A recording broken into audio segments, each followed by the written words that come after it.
Walang panahon sa pamumulitika si Pangulong Ferdinand Marcos Jr.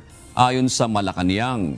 Kaugnay ito ng inilunsad na Reform Alliance for Good Government and Accountability o RAGE Coalition na pinangunahan ni Davao City Mayor Sebastian Baste Duterte kasama ang mga kaalyado ng pamilya Duterte.